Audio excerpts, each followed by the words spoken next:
Olá, bem-vindo! Bem-vinda! Este é o Destilado. E eu sou o John. E eu sou a Is. E esse é o nosso amigo Paulo Vitor. Paulo Vitor. É o novo integrante do canal Destilado? Não, não é o novo integrante. Será que não? Será que a gente não demitiu o Cais? Não, vamos colocar a verdade pro povo. Esse aqui é um convidado muito querido nosso. Infelizmente o Cá não pôde estar aqui com a gente hoje. Espero que gostem do vídeo de hoje. Tenho certeza E obrigado, que vão pessoal, gostar. pelo convite. Imagina, obrigado você por estar aqui. Ô Is, e a gente está com o Paulinho para tratar que assunto? Hoje o assunto é um pouco mais sério. Nós vamos falar sobre HIV. Eu acho que não é novidade para ninguém, e tem se falado bastante na mídia sobre o aumento de casos de contaminação por HIV entre jovens, entre idosos também, né? E o Paulo, ele trabalha num hospital federal lá em Curitiba. Ele é nutricionista, mas trabalha na área de saúde, trabalha na área de tecnologia. Então é uma pessoa muito indicada, muito gabaritada para falar um pouco sobre isso com a gente. Perfeito. Então antes da gente começar a falar sobre esse tema, Paulo, quem é Paulinho? Bom, o Paulinho é o amigo da Eu Karen. acho que o Paulinho é mais da meu Ismênia, amigo, que eu conheci, né? assim, de pequenininho. Paulinho é o filho dessa terra. O o filho daqui de Tietê. de Tietê. Né? Agora o Vitor já é o Vitor Que é profissional, o o Vitor Dr. Vitor. nutricionista. Não é do Castelo Rá-Tim-Bum, mas é o Dr. O Vitor. Dr. Vitor. E é engraçado que todo mundo me pergunta, né? Você prefere que seja chamado de Paulo, de Paulinho, de Vitor? Como é que é, né? E lá em Curitiba eu falo, se você chamar de Paulo, eu não vou olhar, porque lá em Curitiba eu sou o Vitor, né? E daí eu volto para Tietê, eu deixo de ser nutricionista, deixo de ser, né, mestre, deixo de ser qualquer coisa e sou o Paulinho, o filho da Sandra, né, neto da dona Chica. Então aqui ele é o Paulinho. Você, a sua formação é... Eu sou nutricionista, bacharel em nutrição, sou mestre em segurança alimentar e nutricional, eu tenho uma especialização em alimentação em doenças renais, também tenho uma pós-graduação em fitoterapia e nutrição clínica hospitalar. Então é um pouquinho aí, né? Nossa, e que pouquinho. E que pouquinho haja bagagem, né, Is? Pois é, gente. Nós temos aqui uma pessoa que tem uma bagagem de conhecimento muito grande para muito compartilhar grande. aqui com a gente, com vocês aí deste lado. Vamos começar a falar sobre esse tema? O Vitor, né, que hoje também é muito meu amigo, ele começou a falar um pouco sobre esse assunto e eu achei pertinente a gente trazer esse assunto um pouco mais sério para você. Para vocês, né? Nós achamos pertinente trazer esse assunto que é um pouco mais sério para vocês. Vitor, quer dizer então que esse quadro está crescente. O HIV ele voltou a crescer, a questão de pessoas infectadas com o vírus. Sim, infelizmente é uma verdade, né? O caso de transmissão de HIV, o aumento, né, disso, da prevalência na população mais jovem tem crescido, né? Que são os dados que o Ministério da Saúde tem trazido para a gente. E isso é alarmante, porque mostram alguns panoramas atuais. Primeiro, por que o Ministério, por que o governo não fala mais de HIV? Não fala mais da AIDS, da transmissão e tudo mais, né? Até na mídia, né, tem sido muito pouco as campanhas em cima da prevenção de DSTs. Há um tempo atrás, a todo momento isso aparecia na TV e hoje já não. Exatamente. E isso é preocupante. E quando é que você vê isso? Época pré-carnaval, né? Sim. Alguma coisa nesse sentido, porque o pessoal tem uma Mas só liberdade maior. também. E só, né? Não se fala mais. Né? Então isso é muito preocupante. E também tem aumentado, como a Ismênia disse, na população mais idosa. Porque é uma população mais idosa. Sim, tem aumentado. Tem.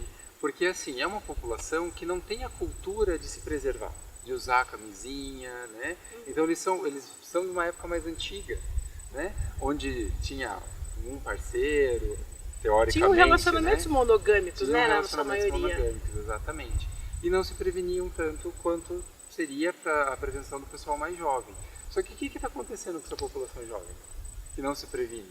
Porque o contágio é sexual. É né? sexual. Não tem uma forma tão...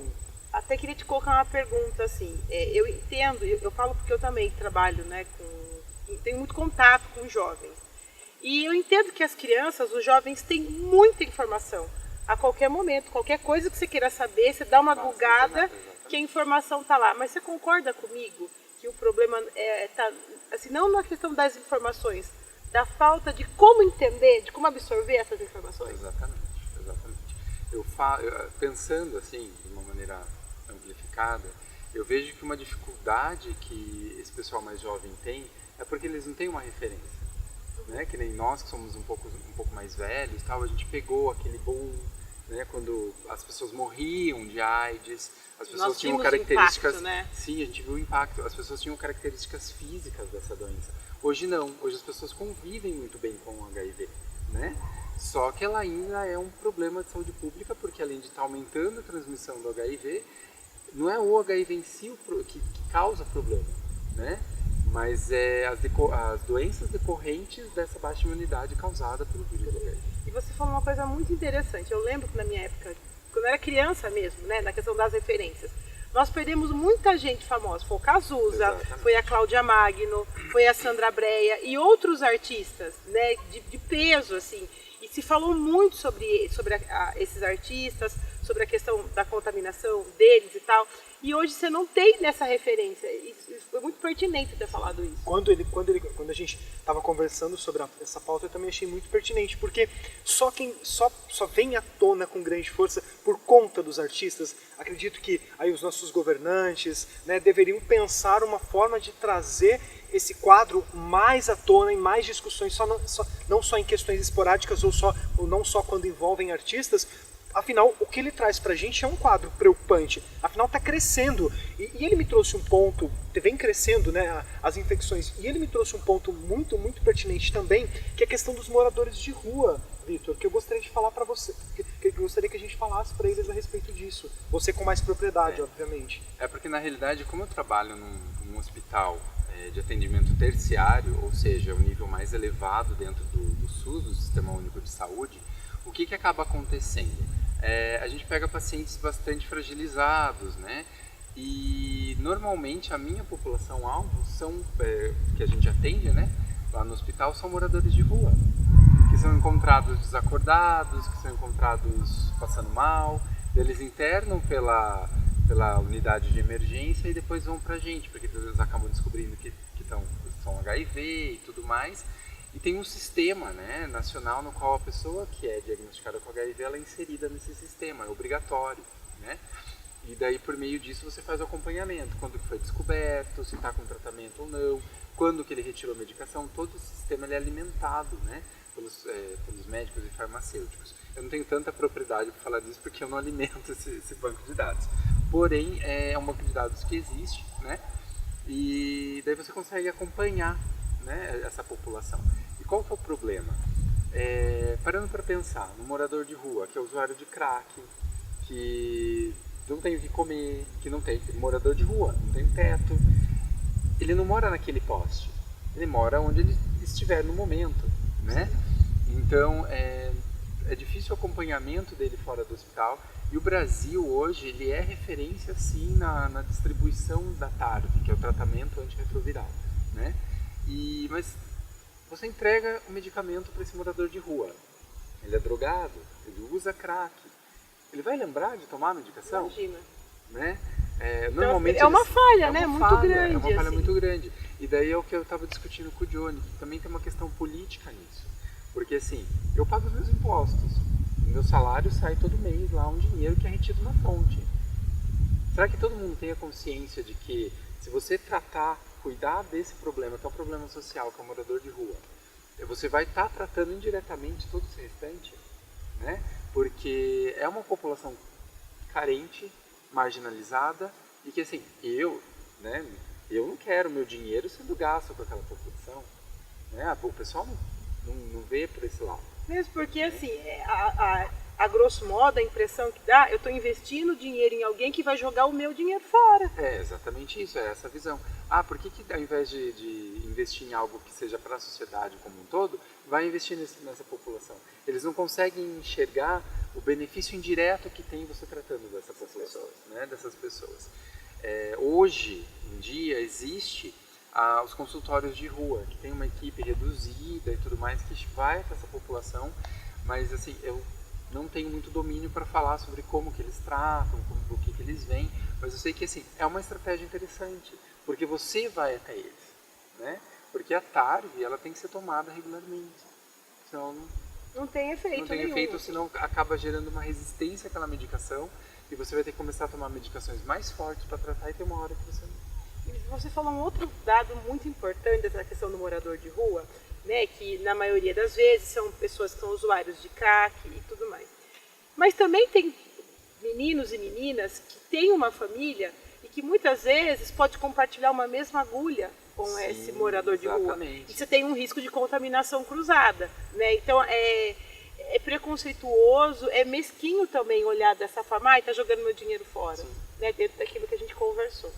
É porque gera um impacto muito grande, né, como um todo. A gente tem casos de estupro, de outras coisas mais, para moradores de rua, ou até mesmo moradoras de rua que moram, estão vulneráveis, então é um assunto bastante pesado e bastante delicado.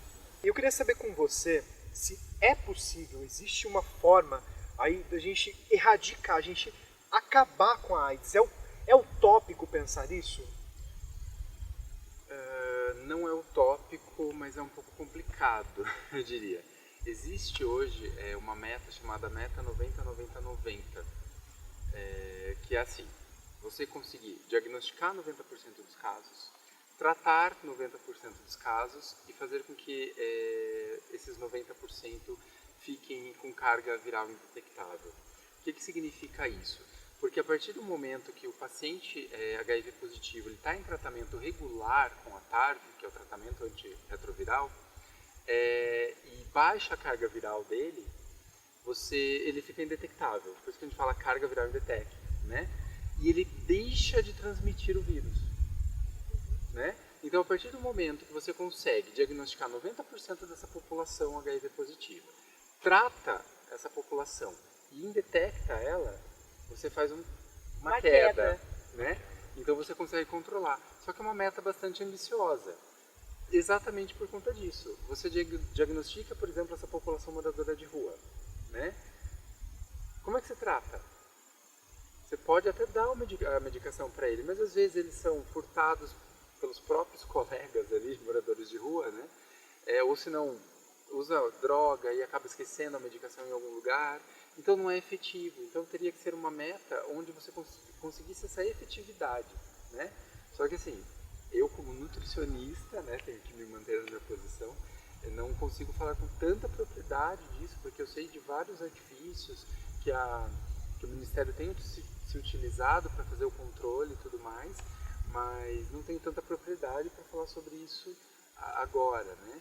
Acho que os médicos, os infectologistas, eles têm muito mais conhecimento dessa meta, Mas, nossa, o que você já trouxe, já nos elucidou muita coisa, assim, né? Trouxe bastante informações muito pertinentes, eu acho que coisas, né, que eu não sabia, coisas que muitos de vocês que estão aí deste lado também não sabiam, enfim, acho que foi muito importante você trazer tudo isso pra gente. E eu tenho uma outra pergunta. Você falou dessa questão da dificuldade, né, de identificar e tratar essa população de moradores de rua, mas como tratar com o jovem? E o jovem que eu falo, nessa casa aí, dos 18 a 25 anos. Que é a casa que ele disse que está aumentando a questão da Como infecção. se dá no tratamento desses jovens? E assim, eles dão continuidade, chega um momento que eles surtam, não vou fazer isso mais. Nossa. Que jovem é muito resistente para aceitar uma notícia dessas, né? Não, foi um ponto excelente assim, que você tocou, porque acho que a nossa maior dificuldade, porque assim, o que a gente trata lá no hospital? A gente trata no hospital os pacientes que descobriram que estão com HIV num estágio já mais avançado, caso até que a gente pode ser classificado como AIDS, né? Que hoje no Brasil tem pouco AIDS, que é as complicações decorrentes da contaminação pelo HIV, né? Mas a gente ainda tem. Por quê? Exatamente por isso que você falou. O paciente começa o tratamento, daí entra em depressão, porque isso traz uma consequência social muito grande, né? Interessante, desculpa te interromper, interessante que você está entrando num lugar que eu ia te perguntar depois, as consequências, o que vem além do HIV. Então assim, por quadro depressivo, ou algumas vezes, pela não... aquele tratamento, porque existem alguns esquemas, né, de medicação, que vocês combinam essas medicações para fazer um esquema. Então, às vezes, um esquema não é tão adequado para aquele paciente, então acaba fazendo com que ele não tenha essa adesão, porque tem um efeito colateral um pouquinho mais complicado para ele. qual que é a consequência disso? Ah, vou me matar e não vou mais tomar medicação. Você não vai morrer. Né? Você não vai morrer porque você não está tomando a medicação. Você vai criar um quadro muito pior para si mesmo, né? Porque daí você vai do que a morte em si, porque você corre risco de ter várias infecções e doenças oportunistas que podem ter consequências neurológicas, podem ter consequências sociais, psicológicas. Nossa, seríssimas. Eu acho que assim, nesse caso, pela não adesão ao tratamento, não é nem tanto psicológico, porque você já está com o psicológico abalado, né? É mais essa questão mesmo da saúde que fica extremamente debilitada e que às vezes você não consegue reverter. Então, por exemplo, um quadro neurológico sério decorrente de uma complicação do HIV, às vezes a pessoa não volta, mas fica agonizando no hospital durante meses até morrer de fato. Então, assim, não poderia ter sido amena, poderia não ter nem acontecido se ele tivesse tomado a medicação corretamente. Então, acho que acho que esse vídeo, se eu conseguir atingir um pouquinho alguém que esteja passando por essa situação, pensando em deixar a medicação porque quer morrer, não, procure um psicólogo, procure um serviço especializado. Se grupos de apoio também, né? Já é um ganho imenso. Na internet sempre tem, no Facebook. Usa suas redes sociais para isso, assim, né? Para você buscar ajuda. Tem muitos grupos de apoio que servem para isso. Eu já conheci vários, assim, é muito bacana. Não desse segmento sobre HIV, mas já conheci outros grupos de apoio e é muito bacana. Olha, esse papo, né, como a Is disse, por mais que pareça que a gente não está aprofundando muito, isso de cara já está trazendo muita coisa, muita informação para a gente. Vitor, meio que para a gente dar uma encerrada nesse vídeo de hoje, o Vitor volta em outros vídeos aqui no canal. Espero, né? Vai voltar, a gente quer muito vai voltar. Vai estar o K também junto com a gente, vai estar o quarteto aqui. Para não parecer que eu estou substituindo. Depois ele vai ficar bravo comigo. Não. K, não fique bravo comigo, por favor. Não fique, K. Canceriano é que o nosso amigo é de Curitiba, entendeu? Então a gente tinha que gravar com ele hoje, porque senão ele volta para Curitiba e a gente não consegue gravar. E hoje justamente o K não podia. Mas para finalizar esse vídeo, eu gostaria que você deixasse uma mensagem, uma instrução, algo que você, né, que está aí nesse caminho, obviamente, você é da nutrição, mas você trabalha num setor de infectologia, né? Esse é o termo correto. De infectologia. Eu queria que você deixasse uma mensagem, algo que você possa, como você já mesmo disse, aproximar um pouco mais dessas pessoas, as pessoas refletirem um pouco mais sobre esse assunto. Em especial quem aí não está se cuidando e quem já está infectado, né? Como eu disse, eu acho que se eu conseguir atingir um pouquinho alguém que esteja nessa situação, que acabou de descobrir, está desesperado, né? Ele está com medo, eu consigo entender. Eu trabalho com isso, eu sei como é, tá? Então busque ajuda, né? Tome a medicação certinha, porque você pode ter uma vida normal se você tomar a medicação. Agora, isso não vai acontecer, vai ter consequências sérias se você não tomar a medicação, tá? Então, assim, procure ajuda, procure alguém especializado. Eu fico disponibilizado para vocês, se vocês quiserem, tá? Podem me procurar, depois eles passam no meu Facebook, meu contato. Nós vamos deixar as redes sociais, podemos deixar as redes sociais do Vitor aqui na descrição do vídeo, e daí você pode procurá-lo para alguma orientação. E façam o teste, gente. Eu sei que tem muito jovem que tem uma vida sexual ativa, nunca fez o teste. Façam. Isso é importantíssimo, porque quanto antes diagnosticado vocês começarem o tratamento, melhor. E também evita, né, o risco de contaminação cruzada, porque essa troca exagerada de parceiros, né, você pode ter uma infecção cruzada, pode estar levando para outros, né? Assim, você fez uma escolha, mas não é justo que você coloque outros na sua escolha. Exatamente. E se cuidem, por favor. Em saída de balada, normalmente tem uma barraquinha para vocês fazerem o teste. Agora também tem o teste que mandam para casa de vocês. Tem um teste rápido na farmácia que foi aprovado pelo Ministério da Saúde. Se vocês não querem, se vocês não querem ir até algum lugar para fazer, comprem o teste, façam em casa, sigam as orientações certinhas do kit. É com saliva, não tem contato com sangue nem nada disso. Você faz um suave na boca ali, coloca no vidrinho e sai o resultado. Se cuidem, pessoal, e busquem ajuda quando vocês tiverem dúvidas, tá? Eu fico à disposição de vocês. Espero que tenham gostado. Não, foi muito importante assim essa presença aqui, né? Sou muito grata por você estar aqui com a gente, deste lado aqui. E sabe que é muito bem-vindo para outras vezes, outras participações aqui no nosso canal. E, gente, sigam o conselho do Vitor, se cuidem, se previnam e busquem ajuda. Isso é muito importante, né? Quando você procura ajuda, de certa forma você está ajudando outras pessoas também, porque você se torna referência. Um grande beijo para vocês, pessoal. Obrigado por estar com a gente deste lado. E não se esqueça de ativar sempre o sininho para receber notificações do nosso canal, deixar aquele super like e de compartilhar os nossos vídeos com todo mundo. Beijo! Esse é o seu canal Destilado. Isso mesmo, a gente contou hoje com a participação do Vitor, trazendo informações importantíssimas. Atenção, como já diz o título desse vídeo, atenção, nós precisamos falar sobre HIV. Um canal que traz para você assuntos sérios, assuntos de brincadeira, então tudo no seu tempo, no seu momento, para que você esteja sempre aí com a gente, falando dos assuntos que são importantes serem falados nos momentos que estão acontecendo. Vitor, mais uma vez, muito obrigado pela sua presença. Continue aí com a gente sempre, como a Isa já disse, se inscreva, compartilhe, comente e tudo mais. Beijo, até o próximo vídeo. Tchau, tchau. Tchau, tchau.